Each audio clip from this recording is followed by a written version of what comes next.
Hello guys, welcome to my channel Rituj knowledge house. तो हम लोग पढ़ रहे हैं बाल विकास की अवस्थाएं। यूनिट 1 चल रही है हमारी, इसमें हम लोग पढ़ रहे हैं बाल विकास की अवस्थाएं। तो आज हम पढ़ेंगे इसमें शैशवावस्था में सामाजिक विकास।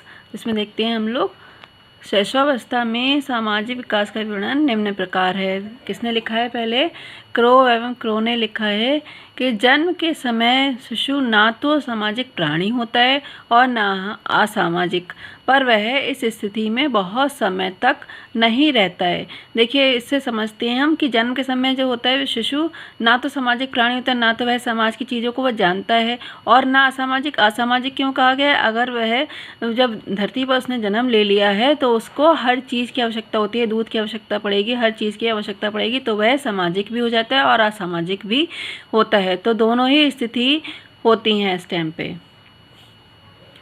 अब इसमें पॉइंट 1 देखते हैं। पहले माह में शिशु साधारण आवाज़ों और मनुष्य की आवाज़ में अंतर नहीं जानता है। जब पहले माह में फर्स्ट मंथ में बच्चा क्या होता है, शिशु जो होता है वो साधारण आवाज़ों और मनुष्य की आवाज़ों में अंतर नहीं समझ पाता, ये कौन सी वैसी खाली आवाज़ है और खाली कौन सी मनुष्य की आवाज़ है, तो इनमें अंतर वह समझ नहीं पाता है। दूसरे माह में वह मनुष्य की आवाज़ पहचानने लगता है, वह दूसरे व्यक्तियों को अपने पास देखकर मुस्कुराता है।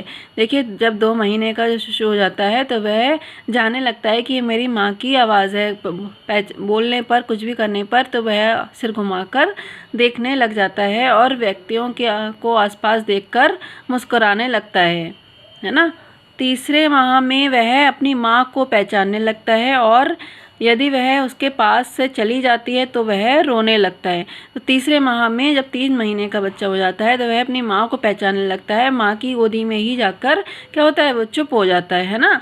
और अगर वह उसके पास नहीं होती तो वह रोने लग जाता है। आप लोगों ने भी देखा होगा, आपके घर में छोटे बच्चे होते हैं तो वैसा ही करते हैं। चौथे माह में वह आने वाले व्यक्ति को देखता है और जब कोई उसके साथ खेलता है तब वह हंसता है। 4 महीने का शिशु हो जाता है तो आप लोगों ने देखा होगा कि वह जब कोई व्यक्ति आया तो उसको देखता रहेगा, है ना, और उसके साथ खेलेगा भी। मतलब खेलने का मतलब यह है कि कुछ बोल रहा है तो उसको हंसेगा देख के, कुछ बात अगर वो करते हैं तो बात भी करता है ना, इस टाइप से। देखिए, 5वें माह में वह क्रोध और प्रेम में अंतर समझने लगता है। मीन्स अगर उसके पास में कोई खिलौना है, अगर उसे छीन लिया जाता है तो वह गुस्सा करने लग जाता है, रोने लग जाता है। और प्रेम से मतलब यहाँ पर यही है कि अगर उसे कोई चीज़ पकड़ा दी जाए तो वह खुश हो जाता है। तो क्रोध और प्रेम दोनों में अंतर समझने लग जाता है। 6ठे माह में वह परिचित व्यक्तियों को पहचानने और अपरिचित व्यक्तियों से डरने लगता है। 6 माह का जब शिशु हो जाता है तो वह परिचित व्यक्तियों को पहचानने लगता है। मतलब जो घर वाले हैं उनको तो खूब पहचानता है, जो घर में जो लोग रहते हैं उसके साथ में उनको तो खूब पहचानता है, और जो बाहर से व्यक्ति आते हैं तो उनको देखकर क्या करने लग जाते हैं, रोने लग जाता है। 1 वर्ष की आयु में वह मना किए जाने वाले कार्य को नहीं करता है। 1 वर्ष का जो बच्चा हो जाता है तो समझदार हो जाता है थोड़ा सा। अगर उसे कह दिया जाए कि ऐसा नहीं करो तो वह नहीं करता है ना। देखा होगा आपने भी घर में। 3 वर्ष में वह दूसरे बालकों के साथ खेलने लगता है और इस प्रकार उनसे सामाजिक संबंध स्थापित कर लेता है। तो 3 वर्ष में मतलब 3 वर्ष का जब बालक हो जाता है तो वह दूसरे बच्चों के साथ में खेलने लग जाता है। ये 3 वर्ष की तो इन्होंने मनोवैज्ञानिकों ने बात कही है, लेकिन आजकल आप लोग देखते हैं कि बच्चा 1-1.5 साल का ही होता है तो वह अपने साथ के बच्चों के साथ में खेलना शुरू कर देता है और सामाजिक संबंध स्थापित हो जाता है जिससे। तो आप लोगों ने देखा शैशवावस्था में सामाजिक विकास। अब हम देखते हैं आज इसमें एक पॉइंट और है, देख लेते हैं हम लोग। 5वें वर्ष तक शिशु में के सामाजिक के संबंध में क्या कहा गया? हॉलॉक ने कहा है, शिशु दूसरे बच्चों के सामूहिक जीवन में अनुकूलन करना, उनसे लेन देन करना और अपने खेल के साथियों को अपनी वस्तुओं में साझेदार बनाना सीख जाता है। वह जिस समूह का सदस्य होता है उसके स्वीकृत प्रतिमान के अनुसार अपने को बनाने की चेष्टा करता है। मैं इससे समझते हैं कि शिशु दूसरे बच्चों के सामूहिक जीवन में अनुकूलन करना। दूसरे बच्चे जैसा कर रहे हैं वैसे ही खुद भी करने की सोचता है। उनसे लेन देन करना, मतलब जैसे अपनी चीज़ें बच्चों को देना, उनसे लेना, बच्चों से चीज़ें लेना। आप लोगों ने देखा होगा छोटे बच्चे जो होते हैं स्कूल में भी ऐसा करते हैं ना, और अपने खेल के साथियों में अपनी वस्तुओं को में साझेदार बनाना सीख जाते हैं, मतलब अपने खेल खिलौने बच्चों को देने लग जाता है। वह जिस समूह में का सदस्य होता है उसे अस्वीकृत प्रतिमान के अनुसार अपने को बनाने की चेष्टा करता है। ठीक है, तो इतना आप लोग समझ गए होंगे। आप लोगों ने पढ़ लिया शैशवावस्था में सामाजिक विकास। अब देखते हैं बाल्यावस्था में सामाजिक विकास। बाल्यावस्था में सामाजिक विकास का विवरण निम्न प्रकार है। बाल्यावस्था को जीवन का अनोखा काल कहा जाता है। देखिए ये जो अनोखा काल, ये जो पॉइंट लिखी है, ये जो लाइन लिखी है, ये बहुत इंपॉर्टेंट लाइन है। ये कई बार क्वेश्चन आया है, आप लोग इसको नोट कर लीजिए अच्छे से। ये इम्पॉर्टेंट लाइन है, इसको नोट कर लीजिए आप। ठीक है, लगभग 6 वर्ष की आयु में बालक का प्राथमिक विद्यालय में प्रवेश करता है। देखिए वैसे तो इन्होंने लिखा है कि 6 वर्ष की आयु में, लेकिन आजकल के टाइम पे हम लोग क्या 2.5 से 3 वर्ष की अवस्था में ही बालक का एडमिशन करवा देते हैं पीएनसी में, है ना। वहाँ वह एक नए वातावरण में अनुकूलन करना, सामाजिक कार्यों में भाग लेना और नए मित्र बनाना सीख जाता है। बच्चे क्या है, नए नए चीज़ें, नए वातावरण में जाते हैं तो नई चीज़ें सीखते हैं। वहाँ पर अनुकरण मतलब जैसे अनुकूलन करना, जैसे मैडम ने जैसा कह दिया वैसा ही करना है, बच्चों को देख कर चीज़ें करना। तो ये सब चीज़ें क्या है, बच्चे वहीं जाकर सीखते हैं। सामाजिक कार्यों में भाग लेना, छोटे छोटे बच्चे होते हैं, जैसे कोई भी कार्यक्रम वहाँ हो रहा है तो उनमें भाग भी लेते हैं ना। और नए मित्र, वहाँ पर जितने बच्चे होते हैं छोटे छोटे, उनको अपना दोस्त भी बनाते हैं। अनुकूलन करने के उपरांत बालक के व्यवहार में उन्नति और परिवर्तन आरंभ हो जाता है। जैसे ही जैसे अनुकूलन करते हैं क्या बात क्या होता है, बालक के व्यवहार में भी अंतर आ जाता है। विद्यालय में बालक किसी न किसी टोली का सदस्य हो जाता है। एक इन लोग क्या करते हैं, बच्चे अपनी एक टीम बनाते हैं कि ये हमारा मित्र है, ये हमारा मित्र है, तो इस टाइप से एक टीम बना लेते हैं। ये टोली उनके वस्त्रों के रूपों, खेलों के प्रकारों और उचित अनुचित के आदर्शों को निर्धारित करती है। तो ये सब चीज़ें इन पर डिपेंड करती हैं कि कौन सा खेल खेल रहे हैं तो वह हमारा मित्र होगा। इस टाइप से एक इनकी अलग टीम बन जाती है। इस प्रकार बालक के सामाजिक विकास को एक नवीन दिशा प्राप्त होती है, एक नई दिशा मिल जाती है ना। टोली नाम बालक में अनेक सामाजिक गुणों का विकास करती है। एक टोली बन गई, एक टीम बन गई, तो उसमें अलग तरह के उनके सामाजिक गुण का क्या हो जाता है, डेवलपमेंट हो जाता है।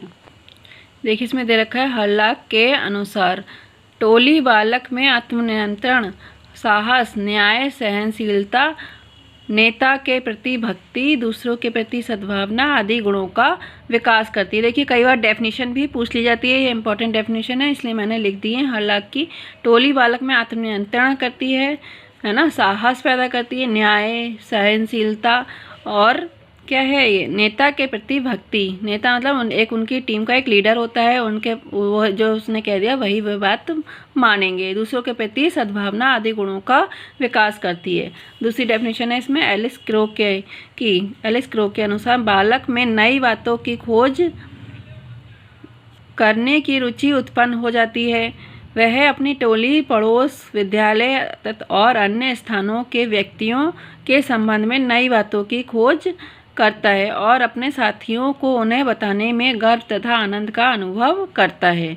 ठीक है, वही बात इन्होंने भी कही कि अपनी टोली, पड़ोस, विद्यालय, अन्य स्थानों को ये व्यक्तियों के संबंध में नई बातों की खोज करता है, जो नई नई चीज़ें वह सीखते हैं और अपने साथियों को उन्हें बताने में गर्व व आनंद का अनुभव करते हैं। वैसे जैसे स्कूल में कोई बात हुई, स्कूल में कोई बच्चा है, उसकी कोई बात अच्छी लगी तो क्या करेंगे, घर आकर अपने पड़ोस के जो बच्चे हैं उनको बताएंगे, या पड़ोस के जो बच्चों की बात अच्छी लगेगी तो स्कूल में जाके बताएंगे, इस तरह से। अब देखते हैं किशोरावस्था में सामाजिक विकास।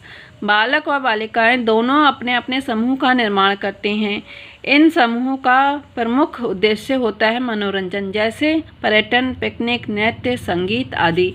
तो ये क्या है, इस अवस्था में आते आते बच्चे, लड़कियां अलग और लड़के अलग अपना क्या बना लेते हैं, ग्रुप बना लेते हैं, है ना।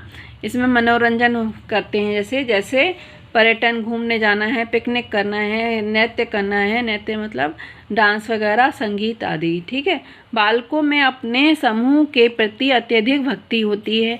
वे उसके द्वारा स्वीकृत वेशभूषा, आचार विचार, व्यवहार आदि को अपना आदर्श मानते हैं। मतलब वही है कि अपनी एक टीम बना लेते हैं और टीम में जैसे वेशभूषा, मतलब जैसे बच्चों ने, लड़कियों को आप लोगों ने खासतौर से देखा होगा, जैसे अगर दूसरी लड़की ने कपड़े पहन रखे हैं तो खुद भी वैसे ही पहनेंगी।